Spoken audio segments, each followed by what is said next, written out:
All right, everyone, it's Friday the 13th. Yes, we're going to launch our biggest product on Friday the 13th. Apparently, I'm not superstitious. Anyway, many of you have been asking, many of you have been pestering, many of you have been pleading. What is this? What does it do? Will it help me do X?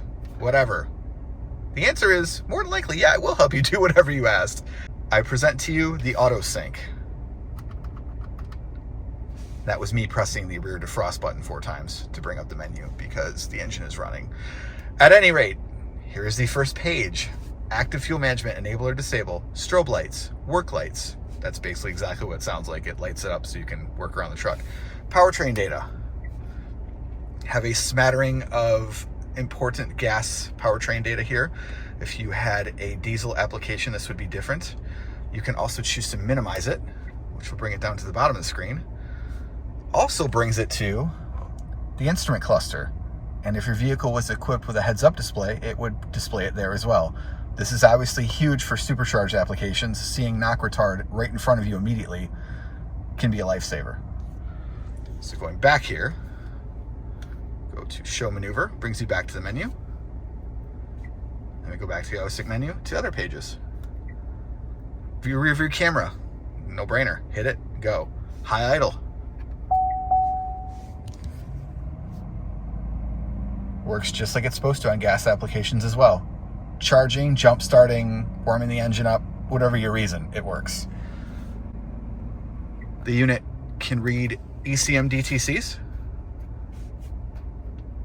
as well as clear them. And we don't have any, which is good. Torque converter lockup for diesel only. Launch control. Believe it or not, it works, and it's crazy. And obviously, there's some more diesel-only parameters, which we wanted to show you just in case you had a friend with a diesel truck, so you know what the unit does. These are not VIN locked for this part of the application, so you can use this on any vehicle you want as long as it's supported. The vehicle dynamics info is kind of cool.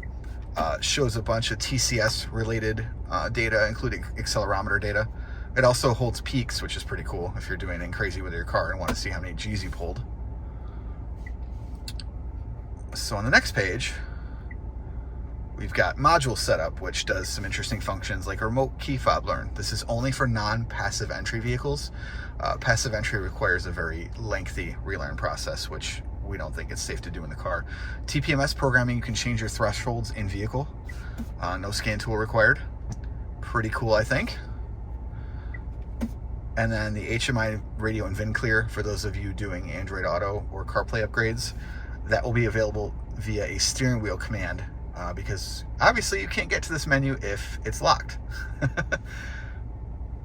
So this is what we have available on the AutoSync while the engine is running. Overall, pretty damn cool, I think. A lot of really interesting stuff, a lot of value-added stuff. But the magic comes when the engine's off. All right, so the engine's off now. And some of you diesel guys, again, are probably like, okay, we've seen a lot of this. This is good, but it's nothing earth-shattering. Well, let me press the cruise control cancel button to bring up the menu when the engine's off. So you're going to see many similar options here. Rear view camera, high idle. Secure idle is actually really cool. Secure idle actually locks the shifter in place if you have locked the vehicle with the key fob with the engine running. Those of you with children like myself, this is a no-brainer. It's very, very easy to use. Just turn it on. Some more customization as far as backup lights and work lights are concerned. The really cool one on this menu is the turn signal camera. It will turn on the rear camera anytime the turn signal is activated for a few seconds. This is great for blind spots. Believe me, I've been using it for a while. It's fantastic. And the fun stuff you've been waiting for. Page 4. What's that? What does that do? Oh, yeah, it programs your car too. All modules completely inaccessible previously at the consumer level. We have developed a programmer robust enough to do it in car with fail-safes, including 5-byte modules as well. So yes, you can click, or in this case tap, the modified program, and it will upload a custom calibration we have created for you, such as our WAMS spec BCM, or if you'd like to go back to stock, you could do that as well.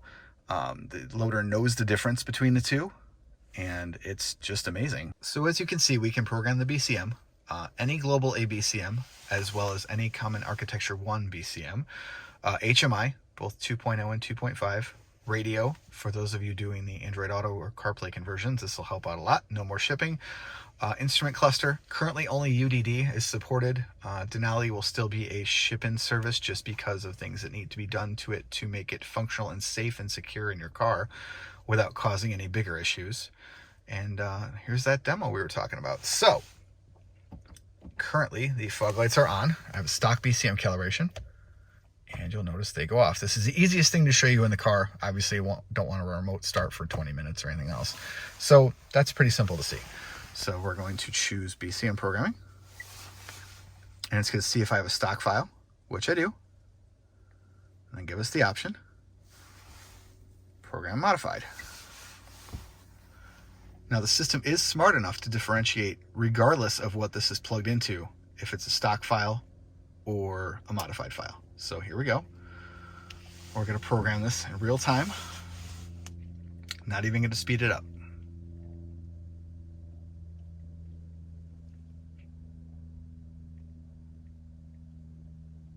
And I'm sorry about the sun. Took a break for a minute and came back to video, and apparently we're in a bad spot.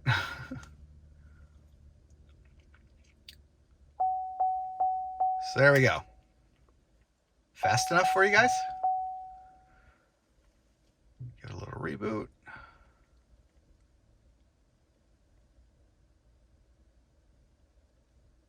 There we go. We're going to turn the key off. A little bit less than 10 seconds just because video, and I don't want you guys to have to wait any longer. We're going to start it up. And I'll check that fog light again. Since it's easy, I probably should put some wiper fluid in here eventually. A little greeting. Fog lights on with high beams. And if it was darker, the auto high beams also would stay on. The fog lights wouldn't cancel it. So, just to show you how smart this thing really is, 4 presses of rear defrost again because the truck is running. Actually, nope, we can't do that while it's running. Forgot about that. Truck off, press cancel. Yeah, it'd probably be bad if we let you program your truck while it's running. That would probably be a little bad. Okay, module programming, back to BCM, and the unit will now know that this is a modified cal. And you can go right back to stock the same way you went to modified. So I hope you guys have enjoyed this and getting a little glimpse at how much stuff this thing really does. It's pretty amazing. We're launching with K2 trucks, GMT 900 trucks, some Cadillac cars, the Chevrolet Camaro, and the Chevrolet Corvette to begin. Basically, we could support anything Global A with an IO4, IO5, or IO6 infotainment system currently. There are other applications coming via a different interface. More on that later. I think that's enough for today. Thanks for watching, and we hope you subscribe and like the channel. Thanks.